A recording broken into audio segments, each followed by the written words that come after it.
Hi, Steve. This is Ron Blagojevich, and your kids asked me to send along a shout out to you to wish you a happy birthday. I understand you're turning 60, and well, your kids love you, and they're proud of their dad. And so they asked me, a former governor who just got out of prison, to send you a message to wish you a happy birthday. I think I'm the only former governor who just got out of prison who's doing cameos. So they picked a unique messenger with a unique resume. And by the way, I want you to know I didn't let you down. I didn't break a single law, across a single line. I wouldn't say the things they wanted me to say. I would never give in. I fought back, so they threw my ass in prison for 14 years. And lo and behold, 8 years into that wretched journey, President Trump, a Republican president, reached in to rescue me, a Democrat governor, restore my freedom, and reunite me with my 2 daughters and my wife, Patty. And for that, as you can imagine, Steve, the 4 of us will always be grateful to President Trump. And I'm grateful to your children for giving me a chance to send you this message. Forget about me as the messenger. That's unimportant. What matters is the sentiment and the motivation behind this message. Your kids love you, and they're proud of you. They tell me nice things about you. You're a lifelong Illinoisan. And by the way, I want to thank you for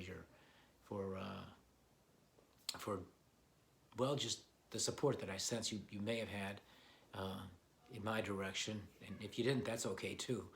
But if you did, thank you so much for that. That's why it's so important for me to tell you that I didn't let you down. It would break my heart if I really did do something like that. And if had I done something that was over the line, I would have done what you're supposed to do, and that is accept responsibility, take your medicine, and move on. But those people that did it were corrupt and are corrupt, and they're dangerous to our democracy. But that's a different conversation for a different time. That's the kind of thing I talk about on my podcast, the Lightning Rod podcast that I have. It's also something that I talk about periodically in television interviews. But here I am talking about you, and I'm talking about your kids. And I want to give you a quick little insight about something that I think I'd like to, I know I'd like to share with you. I know these cameos are supposed to be 30 seconds long. I'm already easily into the 2-minute mark, and I'm going to approach 3 minutes not long from now. But I do want to make this, I'd like to share an insight, and it has to do with your children and with you.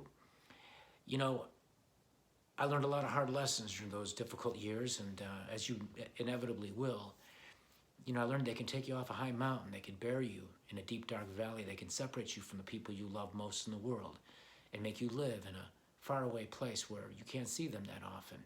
They could bring your life to ruin. They could slander your name all over the place, literally, around the world.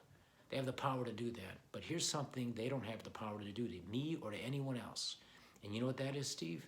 No matter how much power anyone has, no one with that kind of power, and no one, frankly, has the power to take away from us the love we have in our hearts for the people in our lives who we love, nor can they take away from us the love that we receive from the people in our lives who love us.